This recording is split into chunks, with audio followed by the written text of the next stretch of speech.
What's going on, everybody? Welcome back to another episode of Up in Flames. As always, I am your host, Mo Murphy, and I got a special guest in the building. He was on the last episode.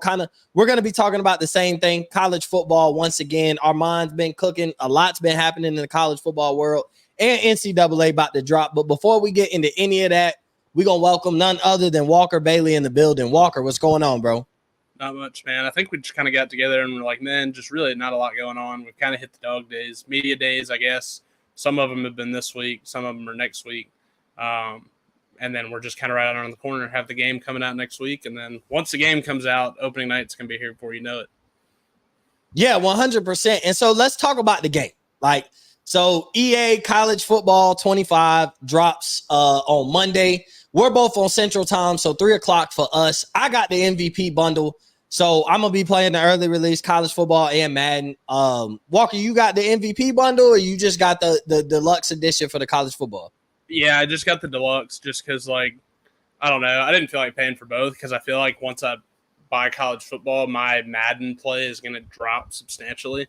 And, it's something where I'm like, all right, if I come back and I decide that I really miss Madden, I'll go back and buy it. It's not the end of the world. But I think just right now, I think once college football comes back out, especially given how little they changed from the last college football game, I'll have 20 people in an online dynasty where that stuff to me, will just never get old. I'll literally sit there and be like, all right, man, get your games in. Let's go. Let's get through the weeks, do all this different stuff. And so stuff like that, I'll be entertained forever. There is a reason that, even with Madden out or whatever, you still can pull out the old 360 and go back and, continue playing 14 just because, the college football games just always hit a little bit different. So I think for me, I did the deluxe, and really I wouldn't have done the deluxe if you had not gotten the early window, the 3 days early on the pre-order release. Because Ultimate Team's cool, and it was cool in the last one, but honestly, we all know what we're here to play. We're all here because we're gonna jump in these online dynasties, maybe do some ranked stuff online. You're gonna get in and make a Road to Glory player, all that different kind of stuff. Not really messing with Ultimate Team, but I mean that extra 3 days though, because I couldn't handle the game dropping on for us the 15th, I guess, and watching everybody play and me waiting my 3 or 4 days. That was too much for me. I couldn't handle it.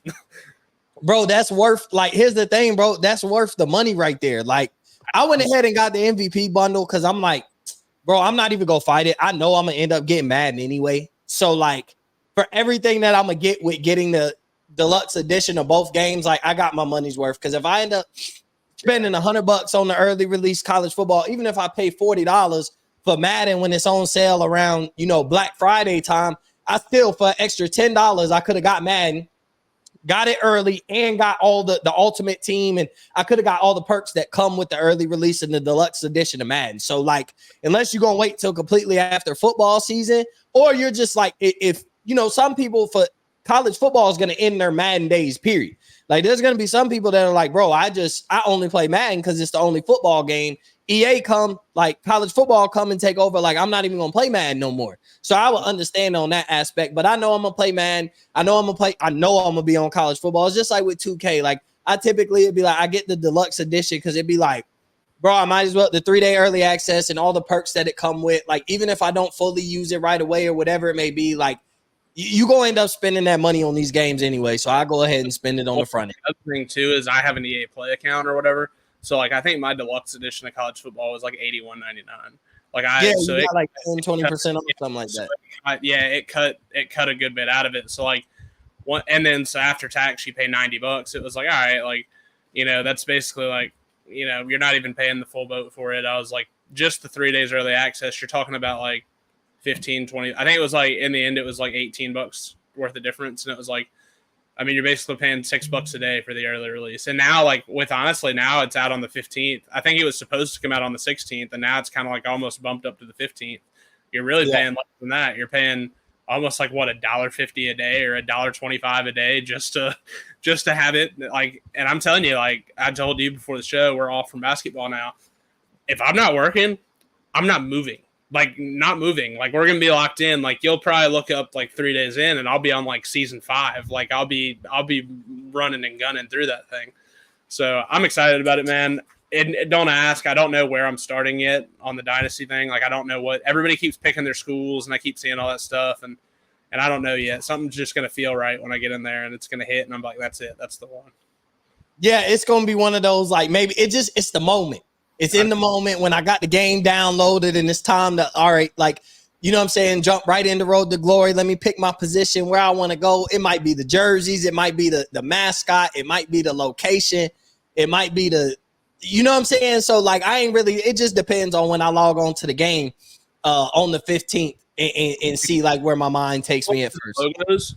I don't know if you've done this. I have this weird thing. Like I'll scroll through the logos, and this is any game really. This is like whether I'm playing somebody in Madden, playing somebody in 2K, whatever it is. You'll literally scroll through the logos, and your eyes will hit something, and you'll be like, "Oh, okay." Like it'll just feel. You'll be like, "Okay, that's intriguing." Like I'm there. That's what I'm saying. So like it's got to be when the game comes. Because I had told people forever I was taking the offensive coordinator job at Boise State. I was gonna go up there, play on the blue turf, wear the dope uniforms, and basically score a shit ton of points on the blue turf and run the Mountain West. And then eventually, you know, ascend or whatever. And now as I get closer, it's like, not that I don't want to do that. I'm like, we'll see. Like, I'm going to scroll through. Like, and so now, like, I can already see it. Like, I'm going to end up at, like, Northern Illinois or something like that. Like, literally just because it's going to look cool in the moment. And, like, I'll just be like, oh, that's interesting. But I do think since Kennesaw State's new to the game, probably, like, that's going to be your most popular dynasty team right out the gate. Yeah. Like, I think everybody's going to, like, have to build the program from zero to power or whatever. So I don't really want to do that because I feel like everybody's going to do that, especially in the Southeast because, like, you know, Kennesaw State's not unknown around here. Like, I mean, everybody kind of is familiar, especially after the basketball stuff the last couple of years. So, yeah. So, like, and then part of it. So let's talk about some of the player ratings, right? So, like, Ollie Gordon, Will Campbell, and Will Johnson are the 3 highest rated players in the game, period, standing at 96 overall. I'm not really going to dispute that. I mean, hey, Ollie Gordon being the best, I think he is the best running back in the country.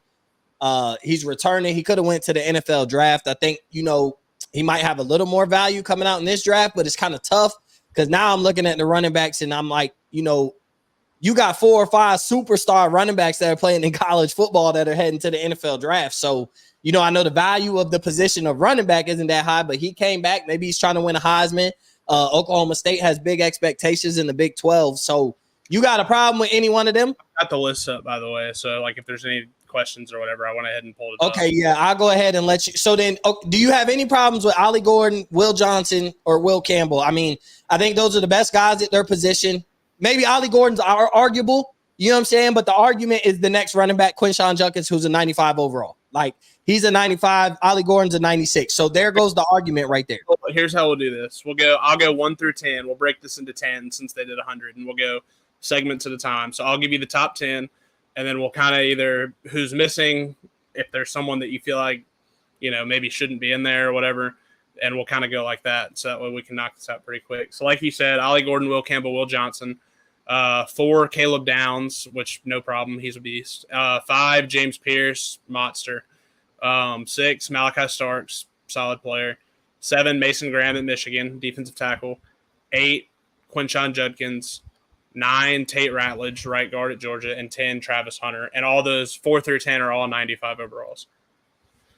I don't have a problem with the top 10. I'm not mad. I mean, you might can argue about moving players around. I get it. And like the top 10 without knowing 11 through 20 and like who's right behind. But I mean, and when some of these player rankings, you do got to think about like a dude might be 7th, another dude might be 4th, but they're both 95 overalls. Like, I'm mad from a status standpoint that Luther Burden's not in there. Like that really, really bothers me. Like and maybe it shouldn't. Maybe I did go. I went to Missouri for a year, so maybe it's just a little bit of that lingering like bias. But to me, one of one, like best skill player in the entire sport. Just me. That's me. Best skill player in the entire sport. And that's not shade at like Quinshon or like some of these other dudes or whatever that are in there. Like they deserve to be there too. I just feel like if you're going to have a group of 95s, a lot of them are skill players, he should be in there like with them. And he's not, and he's a 94. So like, we'll hear him in a minute, but like, maybe it's just a status thing where you see these guys ranked ahead of him, and you're just like, man, but like if I were drafting a football team, I wouldn't take any of those dudes before I took Luther at all. Don't you think though, like part of it brand plays a part of it though? Like, because like I think we're gonna talk about what EA did, but some of the ratings and coalitions with the teams, like they came out with their team ratings and stuff like that. Some of it was just the hype. Like, I mean, basically on the game, Colorado's a top 15 team. Like, they're probably not going to be ranked in the top 15 and most coming into the season. So, like, when you correlate the expectations of what the team is for the season and some of these player ratings and some of these team ratings for the game, like, you do got to understand, like, because it's a little bit different. A video game, hey, enough skill players and stuff you could make for a dominant team on a video game. So that correlation is too, if you heavy on the skill position players and stuff like that for a video game, that team can come off as pretty elite. And this is going to sound like I'm talking shit. I'm not. Like, if you want to punish Missouri in any way, then like don't knock Luther Burden's overall, knock Brady Cook's overall. Like, if we're being real, like that would be my argument there, is like Burden's clearly one of one, like would be wide receiver one at every single school in the country, other than maybe one school, like maybe not at Ohio State. And even then, like he probably is. Like there's some dudes that may be Luther Burden in a year or two there, like Jeremiah Smith, like, you know, Carnell Tate or whatever. But Luther Burden's Luther Burden right now. Like, so, but just point being, like, that one's the only one that I had a problem with here. So I'll go 11 through 20 now. Barrett Carter, right outside linebacker from Clemson. Benjamin Morrison, cornerback at Notre Dame. Jay Higgins, Iowa middle linebacker. Kelvin Banks, the left tackle at Texas. Luther Burden. Tetairoa McMillan at Arizona. Ariante Ursary, left tackle at Minnesota. Carson Beck is 18. Deion Walker, the right end at Kentucky, is 19. And Emeka Ibuka is 20. 11 through 16 were 94s. So that is McMillan, Burden, Banks, Higgins, Morrison, and Carter. And then Ursary, Beck, Walker, and Ibuka are 93s. I'm not mad because Benjamin Morrison is the second highest rated corner. I think he's the second best corner in college football. Like, I think when you talk about who's rated, Will Johnson being number one at cornerback, and then God, what's his name? Why did I just shoot a blank? And Benjamin Morrison. Yeah, I think those are the top two corners. So for them to be the top two rated corners in the game, I think that makes sense too. Like, I don't have much of an argument there, really. And then I don't have a problem with Beck at kind of where he is. I love Deion Walker. I get why. Again, that's a brand thing. He plays at Kentucky. But I do think that he's like going to be – he may end up a top 10 NFL draft pick just because he's unblockable on the defensive line. So let me ask you this. So let me ask you this, because I think this is something that maybe nobody in college football – I haven't seen this as much of a conversation. But what do you think about the fact that the highest rated quarterback is 18? Like, nobody – like, think about it. The highest rated quarterback – the two highest rated quarterback are 93 overalls. The number one quarterback is ranked 18 for the video game. How many years would the quarterback not be like how is Quinn Ewers, like, he graced the cover? How is Quinn Ewers not, you know what I'm saying, the top quarterback? How is he not one of the number one players in the game? And like, I'm not saying Quinn Ewers is the best quarterback in the country. I'm not saying that, but like, college football has been so, like, Lamar Jackson would have been probably the best player in the game if in the NCAA in the years that we missed. If Caleb Williams stayed in college football this year, he would be a 96. If the highest ranking they were going to give is a 96, Caleb Williams would have came into this game a 96. Like, right. Trevor Lawrence would have came into this game one of the highest rate. If you're going to give a highest rating, we're going to give it to Trevor Lawrence. Then Justin Fields would have been right behind him. Like, when you talk about those years, it would have been like Trevor Lawrence, Justin Fields. You know, Joe Burrow wouldn't have came into the year very highly rated, but at the end of the season, like, Joe Burrow would have been a 99. So, like, to see the fact that there's so many skill position players, but like a quarterback is not even one of the top 10 players on the video game. And I think it speaks to, like, there's not that true dominant quarterback this year in college football. You know what else too? Like, if they wanted to get Michigan on the cover, that was cool. Like, I'm good with that. They won the national championship.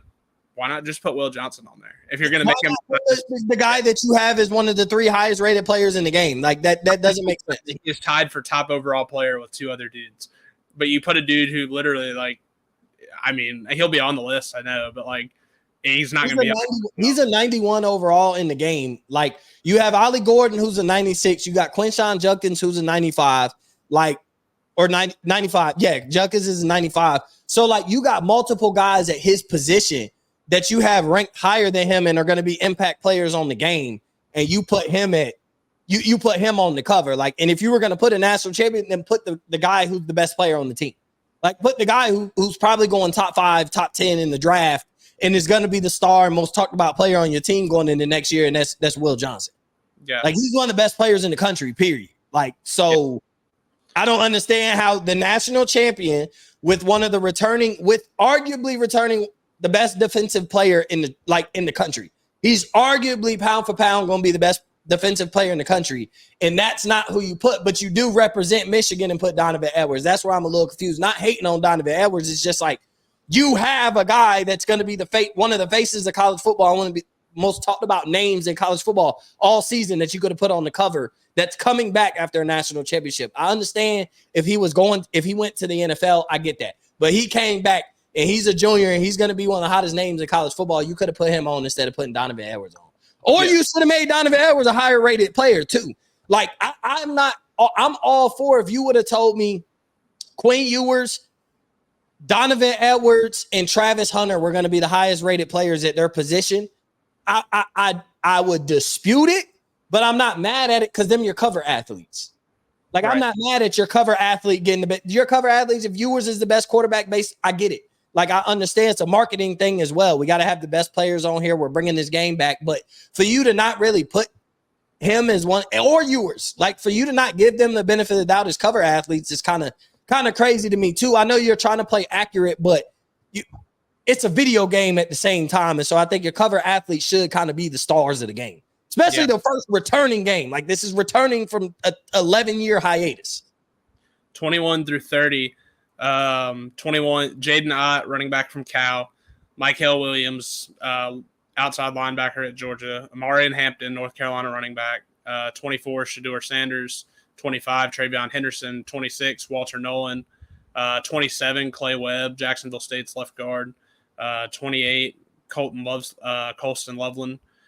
29, Devin Neal, Kansas running back. And 30, Dylan Gabriel, Oregon quarterback.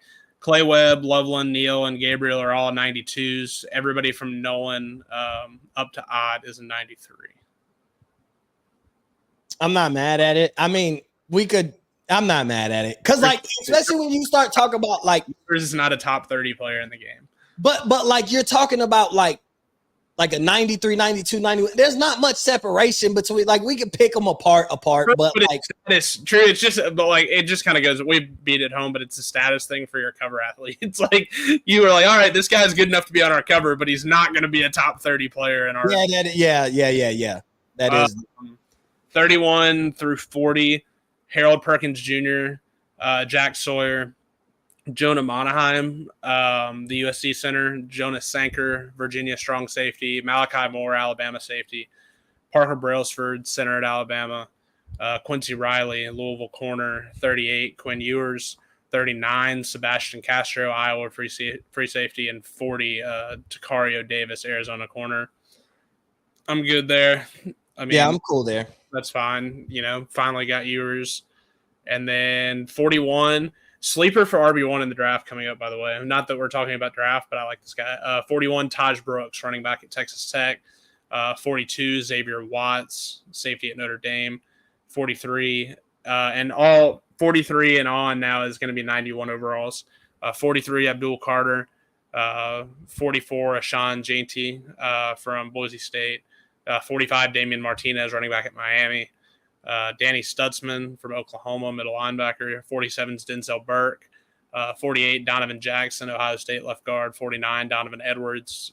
And 50, Dante Corleone, Cincinnati defensive tackle. So, Donovan Edwards is the 49th best player, but one of your 3 cover athletes. Yes. Make that make sense. Like, and then like the other Michigan player is one of your 3 best players in the game and not one of your cover athletes. Loveland was like a top 30. You hadn't like he's not even he may. I mean, I'd have to really go back and look, but he may not be a top 3 player on his team in the game.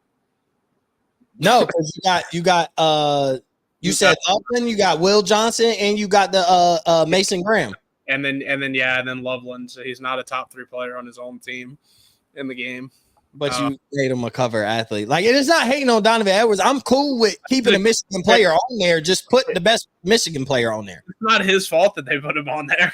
No, like, I ain't hating on him either. Like, he's a damn good player. I'm just saying, like, if you're going to take the Michigan brand and build off the national championship, take the best player.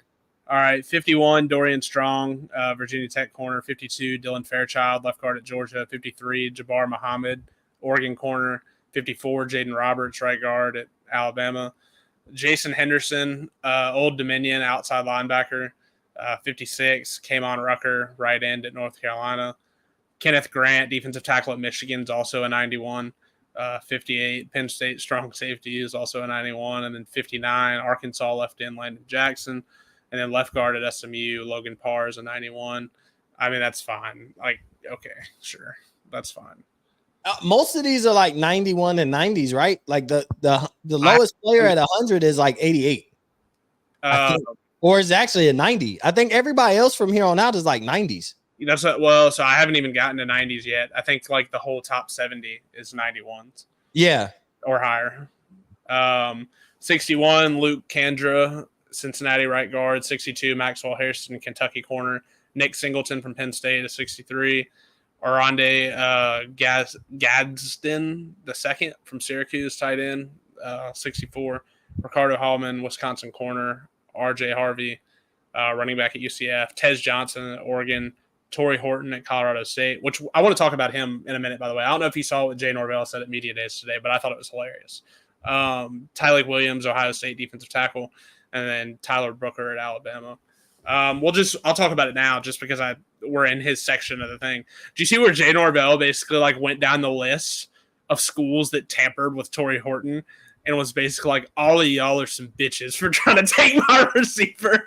Wow, He went and was like, yeah, Kansas State offered him $600,000. A&M was tampering with him, trying to get him to visit. Ole Miss was tampering with him, trying to get him to visit. And I was like, damn, he's airing out everybody's dirty laundry at Media Days. That's crazy. Hey, but because it's in a world where you're allowed to do it, like, it's like, you know what I'm saying? Like, I know you can't tamper. I get that. But like, hey, in a world where all of this is okay, like, hey, go ahead and air them out. We know what's going on, but it's still funny. Like, I like to hear about it. Yeah, it was funny. Like, Jay Norvell was like, you know, and then he spun it and was like, yeah, that just tells you a lot about the kid's character when all those schools come and he's still playing at Colorado State. And I was like, I mean, sure, I guess. Like, I mean, he's still going to get his one way or another. So, yeah. That sucks. I would have liked to have Torrey Horton on Ole Miss's roster. That would have been cool. But, all right, 71, Ashton Gillette, Louisville left in. 72, Billy Bowman Jr. Oh, all these are 90s, by the way. So Gillette was the first 90, and then onward is all 90s. Billy Bowman Jr., Oklahoma strong safety. Kobe Bryant, Kansas corner. Deontay Lawson, Alabama linebacker. Dylan Thieneman, Purdue safety. Emory Jones Jr. at LSU is a 90. Evan Stewart at Oregon. Howard Cross III at Notre Dame. Hunter Wohler at Wisconsin. Jalen Milroe, next quarterback, is a 90 at 80, at 80th overall. So I ain't too mad at that. They've got Milroe ranked as like the third or fourth best quarterback in the game. But like 81 is Jalon Daniels and 82 is Jackson Dart. So they're pretty much the same. Yeah, like, they're all grouped in together. They're all grouped in together. So that way, like, it's kind of basically they're telling you Beck, Shador, and Ewers are like in their own class, like relatively. And then those three are the next guys. I'm sure there was another one I missed in the middle or can't remember in the middle, but just generally that's going to be the next three. And then 83. Dylan Gabriel was in the middle. He's in the middle of all that. Yeah, Dylan Gabriel. And then 83 is Jonas. It's Arizona's right tackle. I'm not giving that last name a go. Josh Connerly Jr., Oregon's left tackle. Caden Salter is the next quarterback at Liberty. He's a 90. That's pretty crazy. Kyle Monangai at Rutgers is a 90. Mason Taylor, the tight end at LSU, is a 90. Mitchell Evans at Notre Dame. Nick Scarton at Texas A&M. And then Iowa's right outside linebacker, Nick Jackson. Yeah, I mean, and then rounding it all out, Nick Martin at Oklahoma State's a 90. Oscar Delp, the tight end at Georgia's a 90. Patrick Payton, Peter Woods, Quentin Cooley, Liberty's running back, is a 90. So, like, if you're looking at – dude, Liberty's going to be they loaded Liberty in this game. Quentin Cooley's a dog, too. Yeah, Falwell probably just let him watch or something. And then Ruben Bain Jr., at Miami is a 90. Trey Harris at 97. Wyatt Milam at 98. Xavier Nwankapa at Iowa is a 99. And then Xavier Restrepo at Miami is the 100th best player in the game at 90 overall. Is there anybody that was missing out of before we move on? Anybody missing out the top 100 that just had to be in there? I mean, not off the top of my head. I mean, I'm sure if you really wanted to like dig into it and kind of figure it out, I'm sure that there's people. I mean, I'm kind of just trying to think of any glaring, but I can't really think of anybody. I don't think it was all that bad. Like, especially when you talk about the overalls, like at the same time I'm creating a game, like how accurate you expect me to be. Like, these aren't even true, like, college football fans that are creating this game. So, like, if a group of 20 guys is a 90 overall and you want me to decipher between 80 and 100, I'll let y'all have that for debate. I'm just going to put the top 100 players and list them in names, but I don't even think this is necessarily who they think is better than who. Will Howard and Cam Ward were both off the list. And that's not bad necessarily. I'm just saying, like, kind of notably that those two are not on the list. Yeah, but when you talk about, so they're probably like an 88 or something, like, you're going to probably get on the game and find out, like, Cam Ward's a 99, just missed it.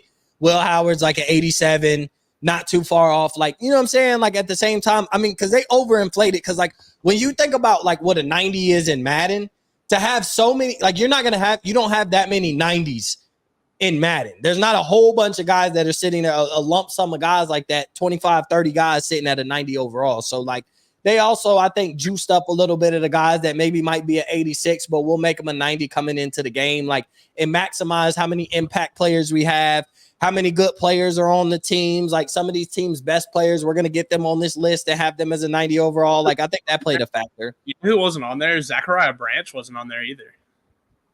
But, like, you're going to get on the game and see that he's like an 89.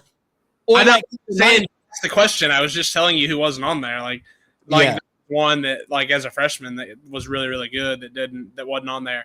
I'm trying to think. I just saw none of Texas's running backs were on there. I'm just thinking, I'm looking through Heisman odds and just thinking, like, just anybody who people could even think about complaining about.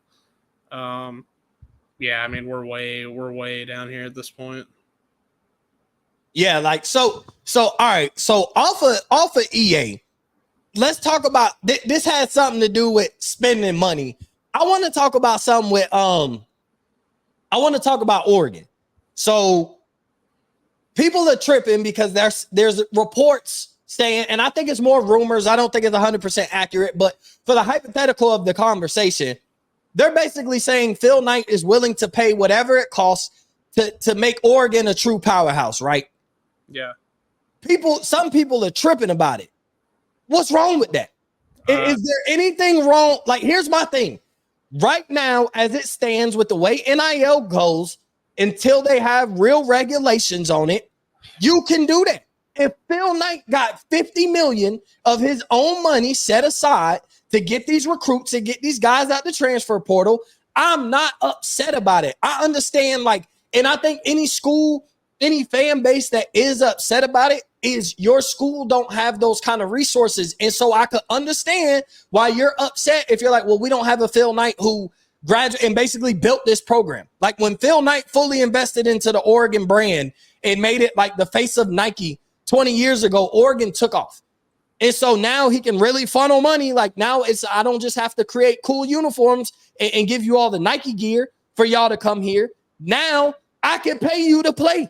I could give you $1.5 million to come play for Oregon, not just all the cool gear and let you get free stuff out the Nike store. Like, I can now funnel you money. I don't find a problem if Phil Knight does that. If they say he's 86 years old, and if what he want to do is see a championship before he goes on to the next life, I ain't mad at him if he's willing to spend a pretty penny. There's no such thing as a salary cap right now. It's not illegal. And if that's what he wants to do with his money to his alma mater and make them a powerhouse, and one thing he wants to do is see them win a championship, and he thinks they got the coach to do it, they got the personnel to do it, and now we're the brand. We got a brand. We're playing in the Big Ten.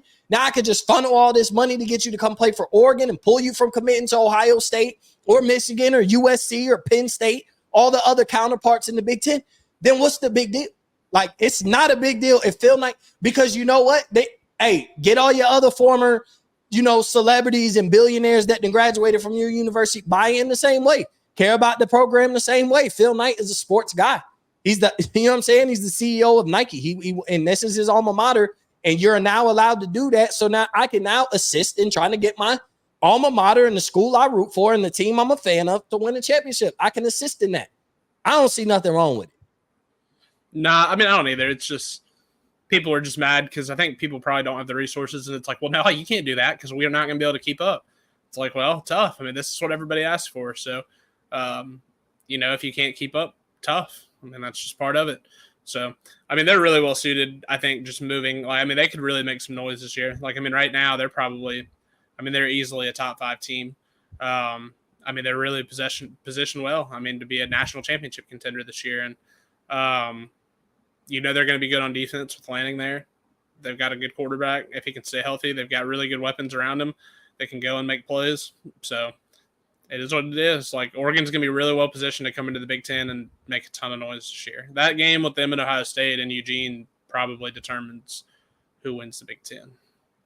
It's crazy is like that game determines a lot. Like, there's a lot of narratives that could come from that Saturday. Like, just that Saturday, period. Like, that game tells a lot, and there's a lot of narratives about a Ryan Day, Dan Lanning, Oregon, Ohio State, who's going to win the Big Ten, who's whoever wins is now probably the front runner. I assume both teams are going to come into that game undefeated, top 5 teams as they were placed coming into the season. So I think you'll have some narratives there. But that Saturday, that October 12th is I think the most important Saturday of college football. Like, you got Texas, Oklahoma, Ohio State, Oregon, Ole Miss, LSU, Penn State, USC. Who else play? Florida plays somebody that day. Florida, Tennessee, I think, play that day. Georgia got a nice little matchup that Saturday. I know it's a Power 5. I don't think it's a major game, but I think it's a Power 5. Like, that's October 12th is like the mecca of Saturdays for this season. Am I tripping? Because it seemed like that's the one Saturday everybody looking forward to. I mean, you're talking about like true college football playoff contenders, let alone like that's almost like a look ahead, an early look into college football playoff matchups. Yeah, I'm just excited to watch Oregon play in general. Like, and you know this because I texted you the other day. Like, I'm really excited to watch Boise State, Oregon in like week 2. Like, to me, it's just going to be like, all right, Oregon's going to win, but what does it look like? Like, I mean, is this going to be where they just go in and thump the Mountain West team, or does the Mountain West team that has legit players come in and, like, are they competitive for, the majority of the game? Like, do they come in and play them to a 10-point game or something like that? So I'm really interested to see. I'm just interested to watch Oregon in general. Their schedule's one where they're going to be really, really watchable, I think, consistently. So I'll be really, really interested to see. I already told you I think Boise State's the G5 representative for the college football playoff come. Who's getting a lot of love right now? It's a team who they got making the playoffs. Who's really getting a lot of love as far as G5? It's not Boise State. Memphis is up there. Memphis is up there. So here's the problem for those teams. Memphis and Tulane have to play each other the last week of the season. It's not early in the season. So they have to play each other literally the last week of the season. And Memphis has a road trip to Florida State and Tulane has a road trip to Oklahoma, which means that you're both going into that game with one loss. And so you're at best 11-1 or 12-1 if you win your conference championship game. And, if you lose the head-to-head, you're automatically out. Whereas kind of like Boise has got all this talent, and yeah, you've got the road loss to Oregon, but after that, if you run the table in your league, you don't have any other like playoff contenders in there that you're going head to head with and battling for spots. Like yeah, like Washington State and Oregon State will probably be okay, but Washington State hasn't been great for a while. Oregon State's on a first-year head coach, first-year head coach, and lost a lot of players. Damian Martinez isn't there anymore. DJU's not there anymore. So and they've got both of them at home. So I mean, you're kind of looking at one where I think like they lose to Oregon, but they go up there and they're competitive, but then they run the table and go 12-1 in the Mountain West. That's probably a playoff team. I mean, I think going 12-1 in the Mountain West is harder than going 12-1 in the New American. Because like Houston's gone, since he's gone, you're not playing those teams anymore. They pulled a lot of other, lesser football teams. I think 12-1 in the Mountain West with a competitive loss to Oregon is better than 12-1 in the American with a competitive loss to Florida State or to Oklahoma. Yeah, I can see where you're coming from. Like when it comes to the G5, I don't really care who the representative is. In that, like I think at best they can win a playoff game, like at best. And I think that'll be one of those, and they take advantage of a team that shouldn't. That's borderline right there, and also some brand cachet too, man. If it comes down to where they're sitting there in the committee room and they're like, all right, we have Boise State and Memphis with the same exact record and all that stuff, who's gonna bring more people and draw more attention? And like just man, who looks better sitting on that bracket? Yeah, like just because of cachet, like because of everything they've done in the past, and because they've beaten some of those teams in bowl games before, like Boise's gonna get the nod, especially too like 5-star quarterback from Southern California. Chris Marshall's there, 5-star receiver out of Texas. You've just got some big faces and big names that college football fans will recognize, and you've got the brand cachet behind it. I just think when it comes down to it, if you do what you're supposed to do and you go 12-1, it's going to be tough to argue because your one is at Oregon, and you're talking about Oregon who's going to be 11-1 or 12-0 in theoretic, or 12-1 or 13-0. Let's put it that way, or something to that effect. I guess like you get what I'm saying. And so if your one loss is that team in Eugene and you lose by like 10 or 14, it's like okay, Boise State lost to Oregon by 2 possessions. We're going to punish them for that when we have to take a G5 team? Like, no, that team went on the road to Autzen and was competitive. Like, and then they beat the piss out of everybody else. Like, that team can go in and compete with, maybe a little bit, a notch down. Like, I was having this conversation with someone the other day about them. Like, yeah, no, they can't beat Oregon. They can't beat Ohio State. They're not going to beat Georgia or like any of those top 5s. But what, like, just because of how the league is and how everything is, like, what if a couple coin flips, you're telling me that they couldn't go to Columbia and beat Missouri? Like, or compete with Missouri? Like, Missouri would be favored by 10, but that doesn't mean that Boise State can't cover the line and be like, we could be in a 1-possession game in the fourth quarter. I don't know. Like, I think that they can compete with that second tier of really, really good college football teams. It's just that top tier of like 4 or 5. But honestly, then they're just like everybody else. Like, I mean, who else is going to go compete? Like, I mean, who else is going to go compete with those groups? So I told you I bet them 400-1 to win the national title just to create that hedge if they do get into the playoff or whatever. So that way you can just make some money off their playoff berth. If there's a playoff market, you could bet them to make the playoff, and that would probably be just as good. So, and then you don't even have to worry about hedging. You can just watch it play out. So, yeah. And if I give that stuff out on the show, this stuff's been pretty good over the years. Like over the years, these things tend to work out. When Walker decides to become a big fan of a team, like tends to work out. Like I'm someone that you want in your corner for the long haul. Now, granted, we usually never get to the finish line, but we at least have. It's about the friends you make along the way, and we usually make a lot of friends because then we'll get in. And I think 2 years ago was TCU, and I can't even remember who we had last. I remember who it was last year. It flopped. And they flopped. Texas Tech flopped. And Penn State. And you was on the All-R and Penn State wagon coming into the season. Penn State didn't flop. They just had an every season. Like they went to Columbus, and honestly, like I know the score wasn't really, but that game was super competitive. It was, yeah. It was. I mean, it never got fully out of hand, but Ohio State put it away late in the game. And then like Penn State had the pick 6 that would have put them up, I think 2 scores at that point, and then it kind of got overturned, and then Ohio State went in and scored. And like, so they just kind of caught some bad breaks where if things had bounced the other way, then they probably win. and then the Michigan game, I think they just got beat. Like, I mean, I don't think they got beat bad, but I think they just got beat. And we said it on the preseason show. It's like, look, I mean, getting there, you just have to win one of those. Like, you literally just need to win one. And like going into the Michigan game in Happy Valley, if they had won that game, they were going to be the Big Ten representative in the Big Ten championship game. Like, and if they beat Iowa, which I mean, they would have like 9-6 or something like that, and then they would have gone to the playoff. Like, so we needed one of those two, and didn't get them. That was unfortunate. 2 years ago, I had two. Like, everybody remembers TCU, but BYU flopped that year too with Jaron Hall.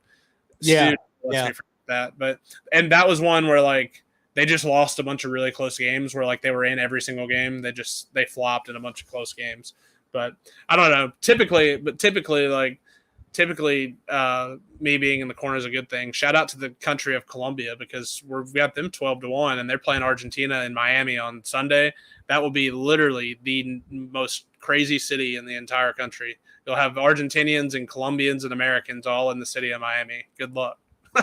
Yeah, that's gonna be, and you already know it's like a melting pot over there down there in Miami anyway.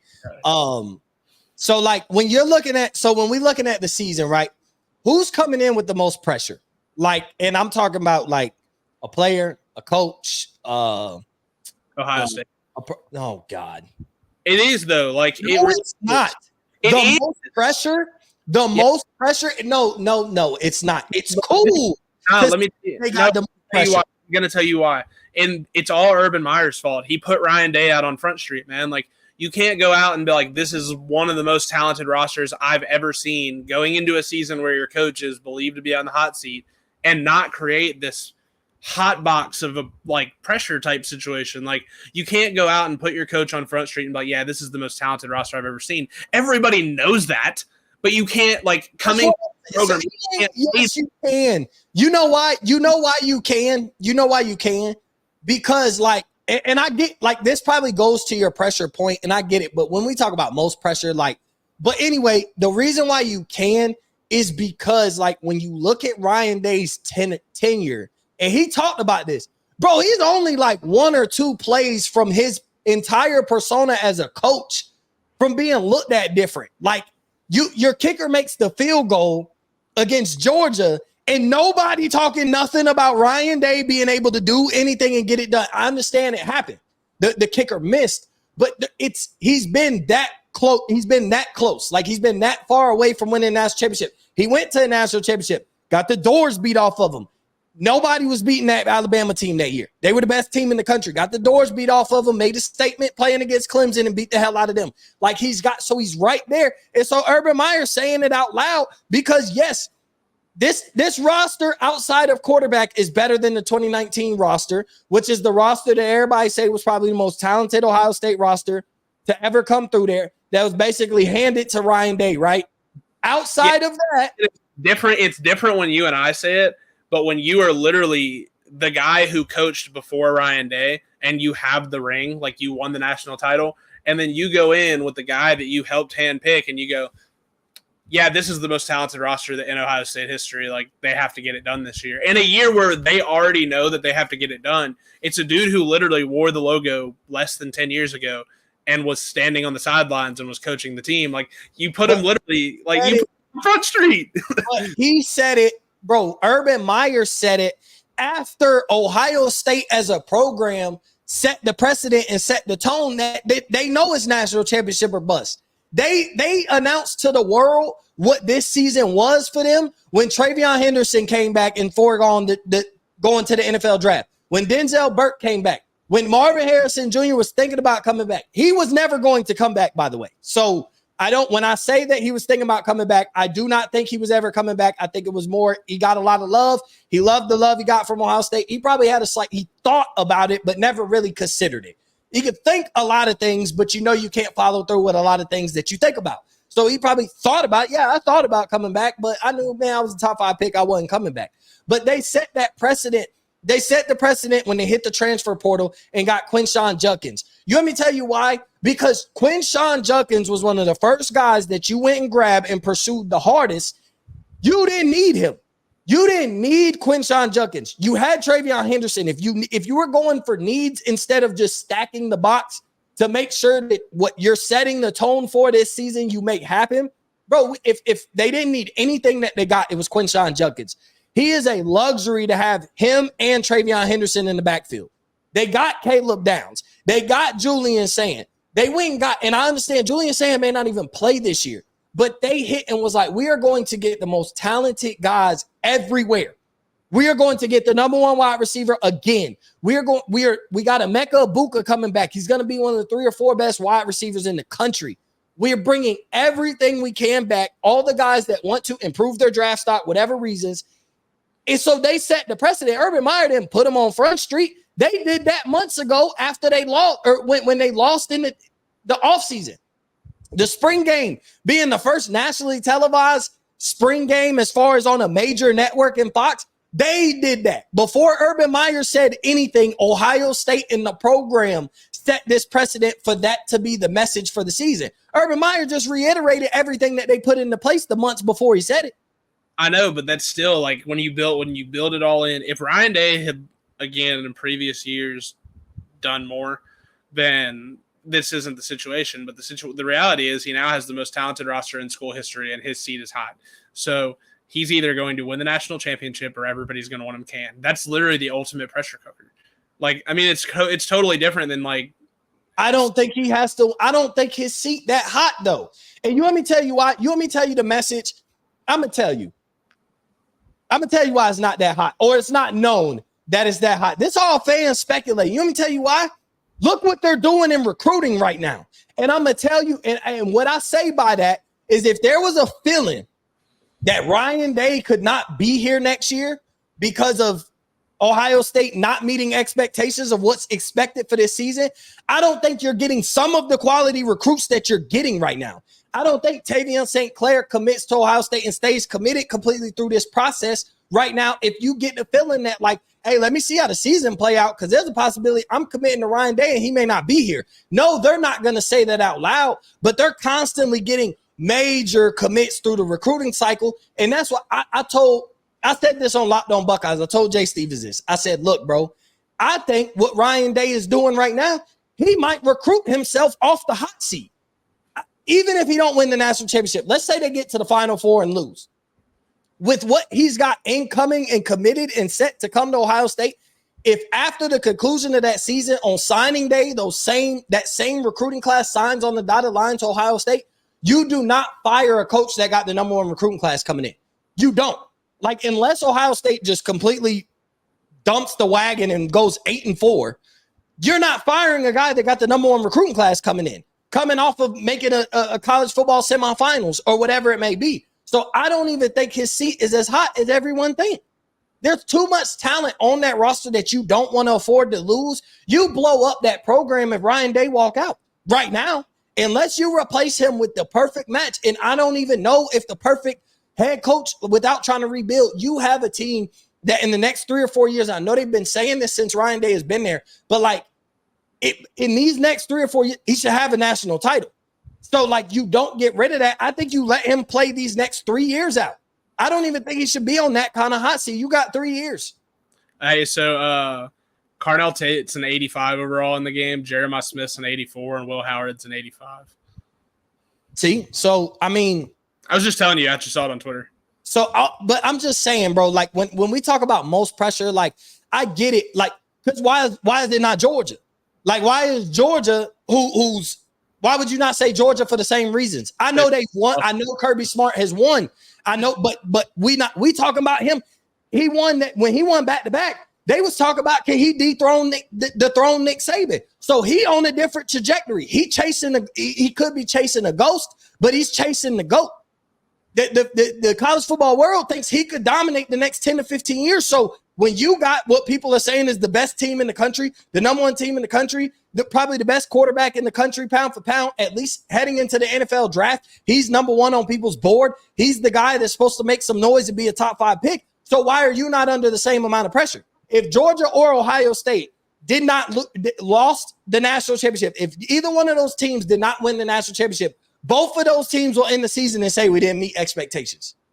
Both of them. Georgia would say the same thing as far as Ohio State. Now, would they kill Kirby Smart the way they would kill Ryan Day? Of course not. He's won back-to-back national championships and just really was, an SEC championship loss away from playing and probably winning a third in a row. So I'm not questioning Kirby Smart in the situation, but I'm just saying, y'all talking about this, the guy that could be running college football for the next 10 to 15 years that they won back-to-back. So why is he not under the same pressure as damn it? Nick Saban was under national championship pressure every year.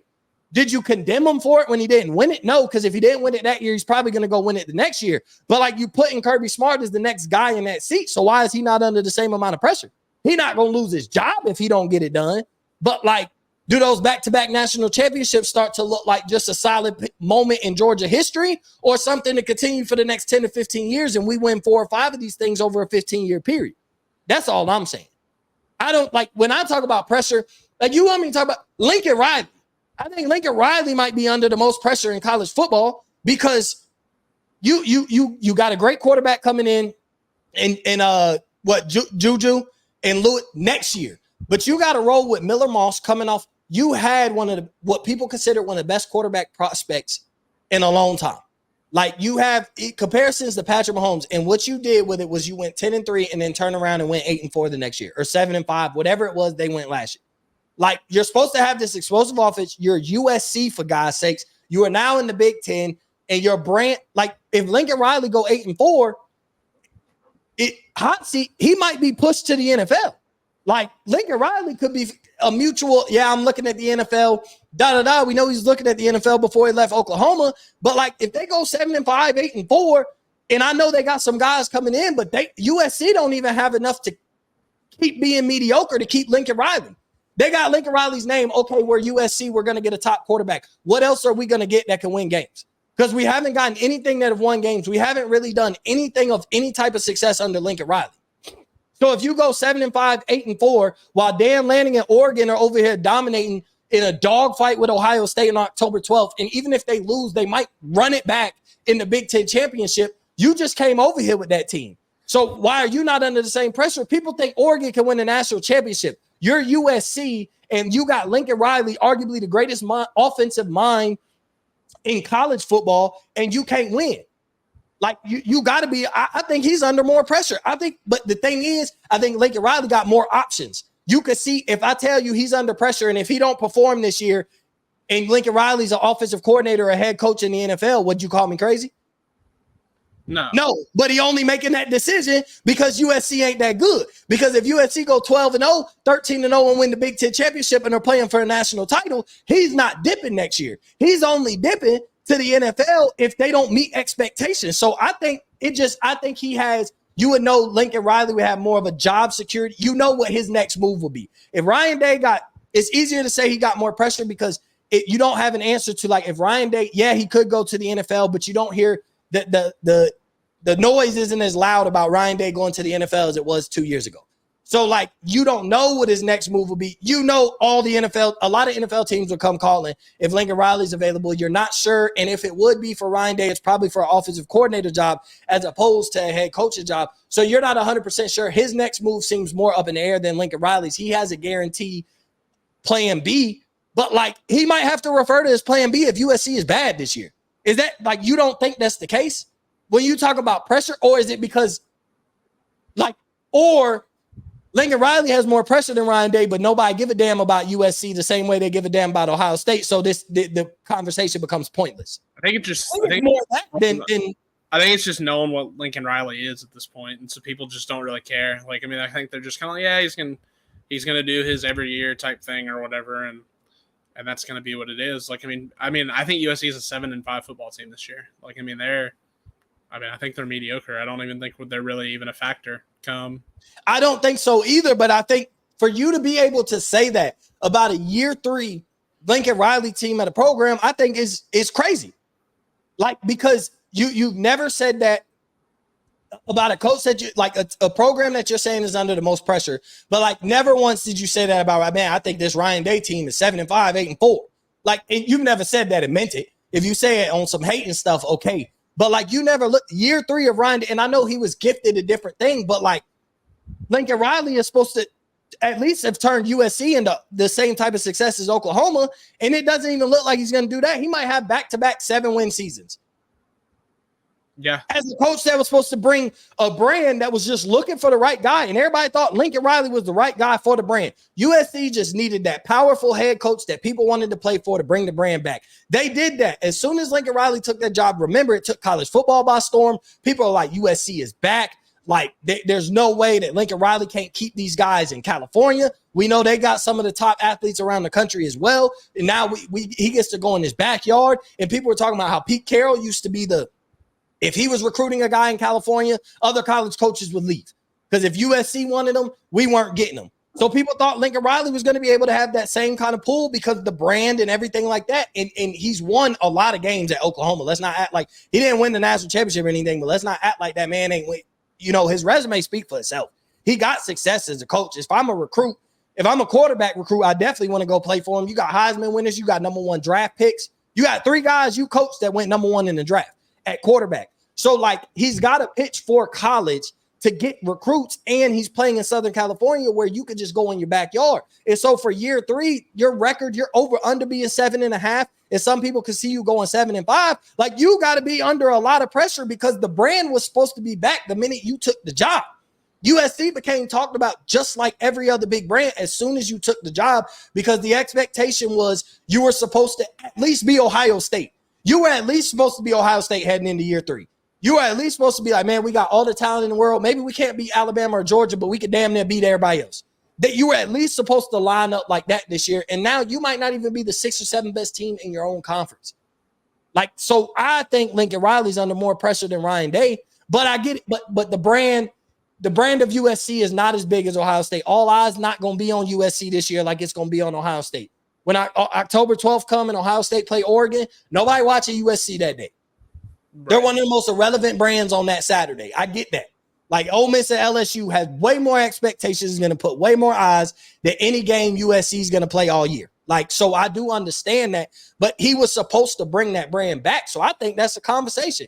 Going into year 3 and the brand of USC is still not selling itself. You don't even got a top 10 recruiting class entering 2025 while you got Oregon getting 5-star buses back to back, getting a quarterback of the future. You got Juju playing in your face, acting like he may commit somewhere else while all these other guys are solidified and committing to Oregon and Ohio State and shutting their recruitment down. You're now competing with Ohio State. You've been competing with Oregon, but you're now competing with Ohio State. You're now competing with Michigan. Like, you're now competing with Penn State for recruits. It's not just you and Oregon and then everybody else. There's about 6 or 7 teams you compete with, and you're not out recruiting them heading into year 3. Like, people should be salivating to play for Lincoln Riley, especially on the offensive side of the ball. I hope Cruz listens to this. I mean, I'm just saying, though, like for you to not be able to funnel wide receiver recruits the way Ohio State and Oregon's doing right now, why are you not in the mix for Decorium Moore? Why are you not in the mix for none of these 5-star wide receivers? You're not making their Final Four list, but Oregon and Ohio State is. You got Lincoln Riley, who puts in Heisman-winning quarterbacks, which means I am going to have one of the best college quarterbacks. If I'm a receiver, I'm going to play for one of the best college quarterbacks in the country at some point because Lincoln Riley, his guys win Heisman trophies. His guys go number 1 picks in the draft. So they are the elite of the elite at that position, but you're not getting all the perfect talent to surround them. You're not even in these conversations. You're not making team Final Fours. That's a problem. And I think the next problem with it, LA is not the sell. It's not the draw it used to be 10 to 15 years ago, period. Like, you're seeing that, I think, across all sports outside of the LA Dodgers. Outside of the LA Dodgers, I think every baseball player, if they leave their team and the Dodgers want them and the Dodgers are overpaid, they will go to Southern California to go play for the Dodgers. But ain't nobody going to play for the Lakers. You know, football, like when it comes to the Rams and Chargers, it's not like people are flocking to go play there. And nobody really know nothing about the LA Kings. It's hockey in America. Like, you know what I'm saying? So the Clippers, like, LA is not the draw no more. People are picking other destinations other than going to LA. And so in recruiting, when you see that in professional sports, you see it in recruiting too, bro. The LA, Southern California, LA is not the dream it used to be. Everybody used to dream about going to Southern California when they weren't from there. Especially, you from Mississippi, I'm from Florida. Like, going to the West Coast, it was like a dream, bro. You go to bed and beaches and all that. It's not the draw no more. So, like, he's also battling that, but you could make it a draw in the college world when you talking about we could pay you. We can have you living comfortably in Southern California and be a superstar playing for a star program, head coached by Lincoln Riley, but they haven't gotten that. And you're entering year 3 talking about another mediocre year. When does he turn it around? Then what? What we're supposed to believe that they could win 10, 12 games. They could go undefeated the next year with a freshman quarterback in Juju. Now you're waiting for him to develop and maybe sophomore, if not his junior year, when he could be a top recruit. That's 3 years from now. You waiting 3 years from now to have an elite quarterback in order to carry your team into ultimate success. You ain't got that kind of time when you've already failed the first 3 years. So that's all I'm saying. When it comes to pressure, bro, I think Lincoln Riley under more pressure than Ryan Day. It's just not talked about because the brand of Ohio State, it's bigger. It gets more, it's more worthy to talk about Ohio State than USC, especially in the summertime. Yeah. I mean, I don't blame you. But I hear you. And I'm an Ohio State fan, but, everybody know that. So, yes, I'm going to defend my boys. But, they are on the list. They make the list of who has the pressure. But I say most, in all honesty, Texas should have more pressure to get it done. I get because everybody's saying Ohio State has the most talented roster. I do understand that. The only question is quarterback. I don't think it's a big question at quarterback, honestly. I think Will Howard's good. I think he's good enough to win a lot of games with this team. And I think he's good enough if Stetson Bennett can win back-to-back national championships, basically just not fucking up, then I've seen Will Howard do the same thing with a team surrounded by way less talent than what he's surrounded by at Ohio State. So I do think he's good enough to get the job done. But what about Texas? They made the playoffs last year, didn't show up. Texas lived off that Bama win all last season, if we're being honest. They lived off of beating Bama the entire last season because the second half of what Texas put out did not look like a team that basically was able to squeeze their way in the playoffs. We're waiting for Sark to make this jump. But then let me guess, Texas don't have that much pressure because now they're in the SEC. Even though they're going to be labeled coming into the season as one of the 4 or 5 best teams in the country, they're going to be the second best odds. They got the second best odds to win the SEC behind Georgia. They're going to be one of the top 5 teams in the country. But then because they're in the SEC and it's their first year, they're going to get a pass. But Texas should have all the pressure in the world. The brand is finally, you've now got to the playoffs. Don't you got to make the next jump? The same jump everybody expected for Ryan Day. They're so focused on Ryan Day. Some of these other coaches got to do it too, though. Yeah, I mean, I don't know. I'm not giving Texas a pass this year at all.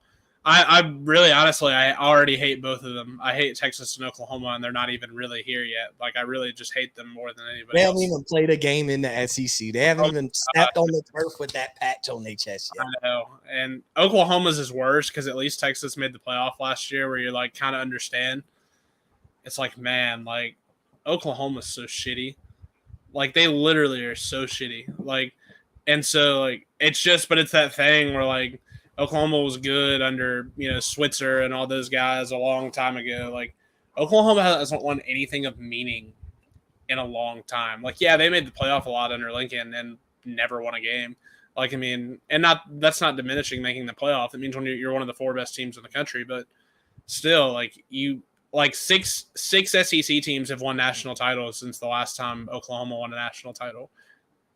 Yeah. Not six national championships. 6 different teams have won national titles. Which means that there's probably more 12 total national titles because Alabama's got their few and LSU's got their few. Auburn's got one. Florida's got a couple. So I mean, got a couple. Yeah, so you're coming in here and I saw something yesterday where they're oh, everybody's just been living off the backs of Georgia and Alabama, but it's dog. What have you been living on? You haven't been living on anything. 6 different teams have won national titles out of this league since the last time Oklahoma did that. And that's not saying Oklahoma's not going to be in that second tier of solid football programs in the SEC, but why do you have any more cachet right now than what Ole Miss or Missouri has? Ole Miss and Missouri went to New Year's Six games last year and won. And I know you can asterisk Missouri's if you want to with all of Ohio State's kids out, whatever. However you want to look at that, that's fine. But Ole Miss went and beat the ever-living piss out of Penn State, who had 1 starter out. They basically played, mano-a-mano, head-to-head, and Ole Miss beat the piss out of them and finished 11-2. And they have, not only do they have everybody back, but they went in the portal and got a bunch of dudes. Yeah, that's what I'm saying. So, why do you have – why does Oklahoma feel like they should come in and, get all this respect? It's nah, it's not that we don't respect you. It's just you're just worse than everybody else right now. and we've never seen you handle the schedule before. What Oklahoma fans don't get, I think Texas fans get it. Their arrogance and cockiness makes them think that they're good enough to handle it right away, and that's fine because they have enough talent where that may be true. Oklahoma doesn't understand that, like, yeah, like on a certain day, you may be able to step up and like beat teams like Tennessee or Ole Miss or Missouri or even like Alabama at home. It's when you go on the road to Kentucky the week after, and like you've just put everything into that one game, and then you go on the road to Kentucky, who's going to be like good. Like, it's not like you get to go on the road to like, Iowa State, and let's not shade at Iowa State, but like, let's be real here. There's levels to this. Like, these are not the same. And so that's what they don't get. Like, and now, like, coming out of the Big Ten had it to a lesser extent, like, because the Big Ten did still have like a few patsies. Like, Northwestern's usually no good. Rutgers is usually no good. Purdue's been soft at times. Like, and even the SEC has Vandy, but but in the Big 12 you had like a couple. Like, you had more than a couple. Like, to where really you just had to get up for your 3 or 4 big conference games a year. And as long as you won those, you were chilling. You were good. Yeah. Well, it's like, unless you've got Vandy on your schedule, you've got to get up every week, every single week. And now in the Big Ten, that's true too. Like, there's no more patsies in the Big Ten. Like, or again, there may be like you gonna have the bottom two. Like, you know what I'm saying? Like, Maryland might be bad. Like, they might end up being a rollover or something like that now. But like, overall, like, with adding USC, Washington, and Oregon, like, you're going to go through a season one year. Like, Ohio State's going to go through a season in the next probably 4 or 5 years where, like, they got Michigan, USC, Washington, Oregon, Wisconsin. Their non-conference going to be like Georgia or somebody, because they got Georgia coming up in non-conference, back-to-back years, home and away, split here in a couple years. So, like, you're going to have that season where you scheduled a hard non-conference opponent before everybody came into the Big Ten. Like, listen to this shit. This is what Oklahoma fans like. This is their schedule, and they're coming in like talking a bunch of noise. They open up with Temple. That's fine. You'll beat them as bad as you want to beat them. And then you've got Houston at home, which will at least be like, respectable. Like, you'll beat them, but they'll be respectable. Tulane, who's one of the top 5, like probably one of the top 3 or 4 G5 teams in the country. And then you have to turn around and play Tennessee at home, who's going to be good. Go to Auburn, who, again, rode in the SEC at Jordan-Hare. Not many teams win there. Then you have a bye week, and then you're at a neutral site for Texas. And then you have to turn around the week after and play South Carolina, who will probably be one of the worst teams in the league this year. And then you have to go at Ole Miss. You get home versus Maine, which whatever. And then at Missouri versus Alabama at LSU to close the season. Like, why should we assume you're going to be anything better than 7-5? So wait, Oklahoma play LSU on rivalry week this year? Yeah, that's solid. Because Oklahoma Texas is always midseason. So yeah, I knew they weren't going to have them rivalry week. They play on October 12th. Oklahoma and Texas they also play on October 12th. And, Texas, because Texas will play A&M on, I guess, Thanksgiving. So Oklahoma at LSU in Death Valley. So your last 3 weeks, you have to go to Columbia, Missouri, and then you get a bye week and come home and play Alabama, and then you have to go to LSU. And that's after 2 weeks prior to Missouri, you've just gone to Ole Miss, and 2 weeks prior to that, you just had Texas. If you lose to Texas, Ole Miss, Missouri, Alabama, and LSU, that's 7-5 if you win every other game on the schedule. That's giving you wins over Tennessee, on the road at Auburn, and all the other games. That would be 7-5. That's if you don't win. That's assuming that Nico doesn't come in and go nuts against you and Norman, or that you don't go down to Auburn and just lose a close game to a team that's probably about equally as talented as you. But Oklahoma's going to come in and talk shit. Okay, it's all good. It's all good. We're going to see. And if they, it's crazy if they go 7-5, like, oh, it's our first year in the SEC, and then it's going to be like, you got to hit them with that Cat Williams. Like, you shouldn't have been talking shit. Like, I know. Like, and the other thing too, because they're coming off, they were 10-3 in the Big 12 last year. Like they're coming off a good year where they finished in the top 15 and like really felt good about it, which is fine. But again, like, it's that road game at Auburn, it's that home game against Tennessee. Like, That's not even including the 5 other big games you've got. And that's not even including, like, damn, like, what if you trip against Tulane in week 3 and then you still have those other 7 games left on the schedule?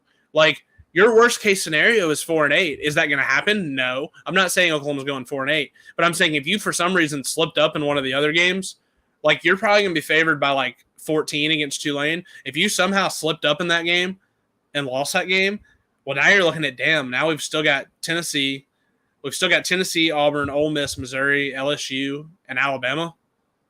Yeah. Like you're barely making a bowl game at that point. But I'm telling you, because they saw Missouri come in and go to back-to-back SEC championship games, and they saw A&M come in and at least be, under Johnny be like 9-3 or so. They think they're just going to roll in and do the same thing, but it's a totally different league than it was at that point. Like, Ole Miss was not that good at that point. Like, the league was not as deep at that point as it is now. Like, so much of it then was truly just Alabama, and then the SEC East was terrible because, like, Georgia was not what they are now. Georgia was still under Richt going 9-3, 10-2 every year. And so now, like, Georgia's a superpower. I know that Saban retired, but Alabama's still going to be like a force to be reckoned with, and then Ole Miss is completely leveled up. Like, you're in there with Texas, who has leveled up since, the time that A&M and all them were in there, came into the league. You've got all these really, really good teams, and you're, like, from a talent standpoint, Oklahoma's middle of the pack at best roster right now. They're maybe like the 6th or 7th most talented team in the SEC. And even then, that means teams 8 through 10 are maybe behind you, but not by much, which means that on any given Saturday, you could get beat. Like, I don't know. I don't get it, but Oklahoma fans are going to get theirs because it's coming. Like, it's coming. Like, everybody's going to get up to play them, just like they did Texas A&M those first few years. You come into the league and you think you're the stuff and all that. Everybody's getting up to play you. Literally everybody, every fan base, everybody. Like, you're going to go to – I guarantee you that Auburn game is sold out. It doesn't matter what time of day it is. Jordan Hare is going to be sold out the moment Oklahoma walks in there, and those guys are going to be revving and ripping and ready to go. I already know how Hugh is too. He's going to have them cats ready. Now, Hugh may lose to New Mexico State again next year, but he ain't going to lose to Oklahoma. Yeah, I could definitely see Oklahoma end up struggling. So before we close out, I'm gonna just ask one question, and it's nothing. Just what are you looking forward the most? What are you looking forward to the most this season? I just think I'm like, this is a selfish answer, but I mean, it's a duh. I'm just excited to watch an Ole Miss season with like legitimate expectations. There's always been some there's always been some hope, but there's never truly been like expectation. And so now, like, in a weird way, like, not that they weren't hunted by some people last year. I think pretty much everybody other than Georgia and Texas is hunting Ole Miss this year because of all the preseason hype and all that stuff. They don't play Missouri, so you don't really have that. I think those 2 teams are the 2 teams I'm most fascinated to watch because they've gotten so much preseason love and so much preseason hype that it's going to be programs that haven't had that now have to deal with it and then find a way to, meet expectations. And that's something that, and quite frankly, like, Drinkwitz is different because he really hasn't been around as long as Lane. But, like, Lane had a hard time with that at Tennessee. And I know that that's been 15 years ago, but he had a hard time with that at Tennessee. Like, they didn't win a ton of those really, really big games. Lane, as for as exciting and as much flair as it is, like, he's very much been he wins the games he's supposed to win and he loses the games he's supposed to lose. And if you're in a toss-up game, then he's probably going to bat about 40%. And so I think really I'm just excited to see how those 2 teams handle a season with legitimate expectations where you're going to be hunted every single week. And honestly, for the portal thing, like, Ole Miss is a case study because they really were kind of the trailblazers of this thing, building the whole roster out of the portal, or not building the whole roster out of the portal, but building the bulk of the roster out of the portal. They took all these multi-year transfers that came in and stayed for multiple years to build to this point, like to build to this team. And so I'm just interested to see how it all goes. Like, they really don't have a competitive game. At least they shouldn't until like Kentucky gets to town. And even then you're going to be favored by like 14. So they really may not have a competitive game until they go to Baton Rouge that day. And then it's going to be on like Donkey Kong because then you've got LSU, you've got to play Georgia at some point, you've got to play Oklahoma. You've got to go to Arkansas. Ole Miss hasn't won a road game at Arkansas since 2007. Like, it's stuff like that you're going to have to deal with this year and find ways to do stuff that nobody else at Ole Miss has been able to do if you want to get to where you go or where you're going. So, yeah, I think obviously, like, I'm going to push it off Ohio State. I mean, obviously, like, seeing what they're going to be able to do with this roster is, like, what I'm looking forward to the most. But, like, what I'm looking forward to is I can't wait to see who actually, like, by week 8, who we actually think are going to sit in those seats in New York for the Heisman Trophy ceremony. Yeah. Because, like, I know from a gambling standpoint, I know there's some favorites, but I'm going to be honest, like, if there's a year of parity as far as certain players being way better than expected and certain players not being the best players in the country that you thought and others taking their place, I think it will be this year. First off, I think, like, because the Heisman Award tends to be really the best quarterback in the country a lot of times, but, like, when it's not, and it's not a clear cut that it's going to be a quarterback, when is it? When there's not 2 or 3 elite quarterbacks that are just so much more elite than everybody else at their position that they're going to put up crazy statistics and be able to win the Heisman. I don't think you have that this year. Could I be wrong? And could Carson Beck throw for 3,700 and 35 touchdowns and 5 interceptions? Like, yes, I could be wrong, but I don't think they don't play football that way to kind of have that kind of high-powered offense. And they could turn, but I just don't see, like, Carson Beck, Quinn Ewers, and Shedeur Sanders being so much better than everybody else that there's not a Luther Burden that finds himself in New York for a Heisman, or like non-quarterbacks. I think this could be where you see like 2 non-quarterbacks at least sitting in that seat at the Heisman Trophy ceremony. So, like, I'm interested to see some of these top players in the country, but I just think it's not going to be the favorable quarterback award, and everybody posting like their top Heisman candidates, and it's very quarterback heavy. The top 7 or 8 is quarterback. But, like, and even with EA, they said it, man. Basically, the top 20 players in the country aren't quarterbacks.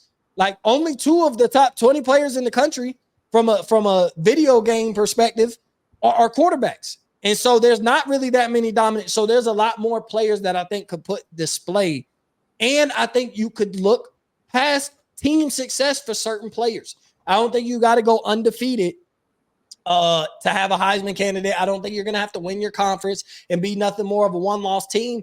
I think a 3 or 4-loss team could have one of those guys that produce. I mean, let's say Luther Burden has 1,900, 2,000 yards, 15, 16 touchdowns, but, like, they go 8-4. Like, you could easily find him. He's the best receiver in the country. You could find him at least having a seat at the table for the Heisman Trophy ceremony. So that's what I'm looking forward to, is what guy is going to take advantage of basically if there's going to be a year that this isn't going to be a quarterback award, I would definitely say it's this year. So what skill position player is going to be able to take advantage, be the best player in the country, and maybe hoist the Heisman Trophy for the skill position, since it's typically a quarterback award each and every year. So I appreciate everybody for tuning in. I appreciate everybody for listening.